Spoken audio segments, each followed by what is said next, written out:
Hello, thank you so much for clicking and for watching this video. Don't forget to hit the subscribe button if you like it, click like, and of course leave any thoughts, comments and feedback for me. Of course that will help some with future content, so that's always helpful. Today I'm going to be talking about a film that was released in 1993. Today I'm going to be talking about Joel Schumacher's film Falling Down. This film was written by Ebro Smith. Fun fact about Ebro Smith, he actually starred in one of my most enjoyable films. It was released in the 80s, Turner and Hooch.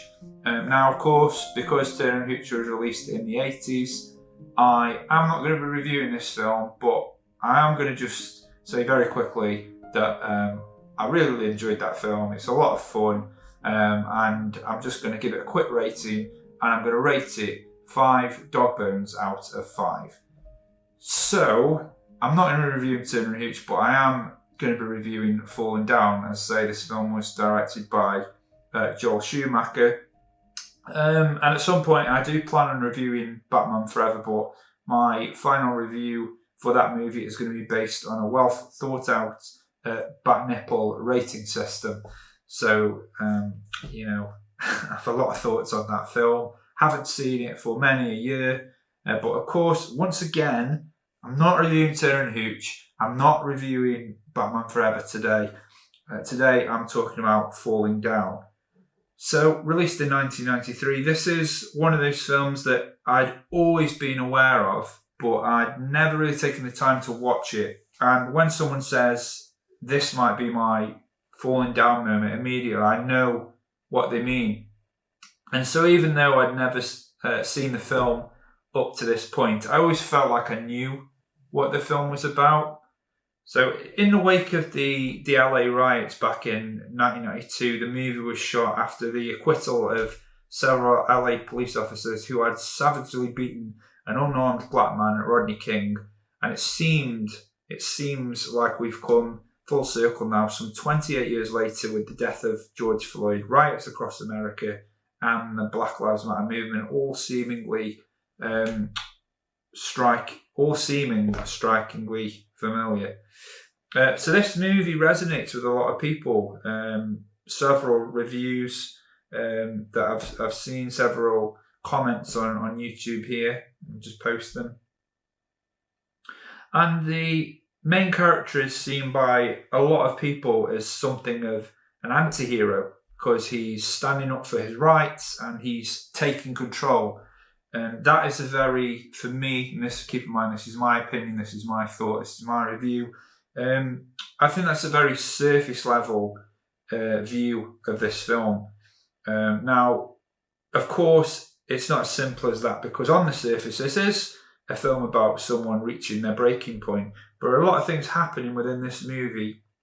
And so it feels like it requires multiple viewings. And as I mentioned in my previous video, the sign of a good movie for me is when you can spot something new the next time you watch it.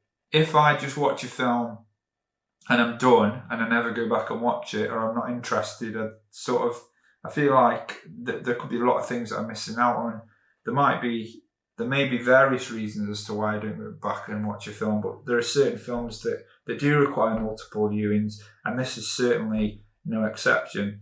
So Michael Douglas plays the main character, William Defence Foster. He's an unemployed man who snaps one morning during a traffic jam, and whether you drive or you just use public transport, you've probably been in this kind of situation. It's hot, you hear the noise of the car horns, teenagers playing the music without the headphones, people are shouting and screaming, you can feel this tension and this frustration building up inside yourself. And even the most rational person has a breaking point. But for most people, they find a way to contain that frustration. But what happens if you can't? What happens if circumstances in your life dictate that this moment, here and now, is your breaking point? And this is a film that focuses on the changing face of America and what happens when your archetypal white American struggles to find his place in society. Now, there are a lot of elements within this movie that people will probably find uncomfortable today, and given the current climate, people could easily position William Foster as the angry, white, bigoted American. On one hand, we might recognise him as the voice of the voiceless, taking on corporate America, inflated shop prices and petty fast food rules and regulations. But on the other, without giving any spoilers away, without being too specific, the character projects a sense of entitlement. And so this sort of casual racial hostility seeps out in his language and his behaviour. He's criticising Latino Americans, and prior to this, a Korean man for his store prices.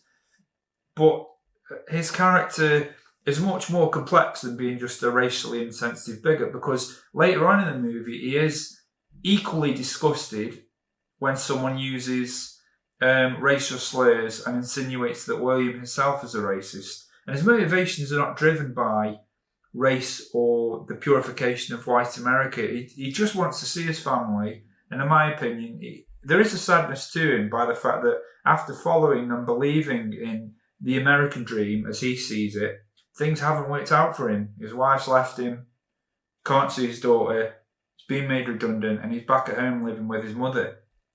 He doesn't recognise his country anymore, and he blames everyone else for his circumstances.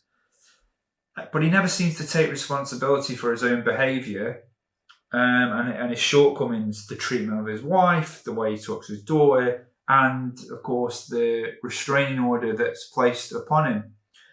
And Foster has a very distinctive look as well. As I say, he is your archetypal white-shirted American man, and it's this smart professional dress sense and this sort of militaristic buzz-cut hairstyle that fits perfectly with the changing face of America. Of the haircut, Michael Douglas actually explained, it gave me the feeling of the late 50s and the early 60s, and somehow my character kind of have the feeling that he came from another time, or he wished or he'd hoped for another time when things made sense. My favourite character from this movie is Martin Prendergast, played by Robert Duvall. Robert Duvall is brilliant in this movie, and I'm definitely going to go back and check out some of his other movies, his other work.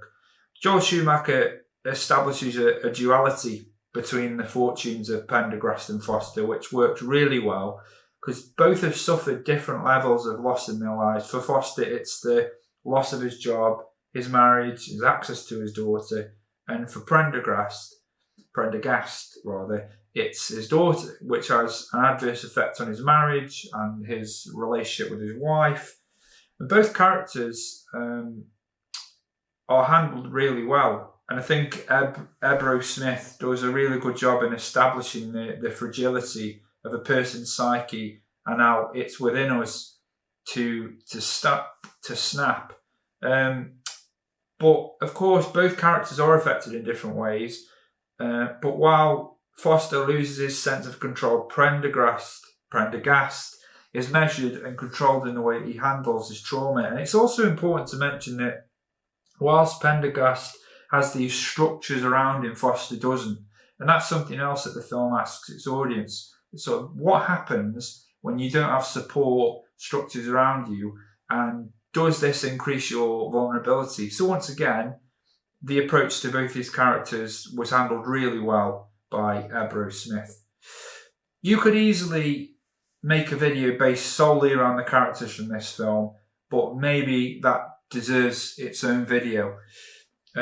Joel Schumacher does a really great job in the way that he captures the frantic nature of a day in the life of the city as well, from the static, claustrophobic nature of a sweat-stained traffic jam to the quiet innocence of a convenience store to the noise of downtown Los Angeles. this is obviously it's all intentional, and again, Joel Schumacher does a really good job in capturing the essence of a city, the day in the life of a city.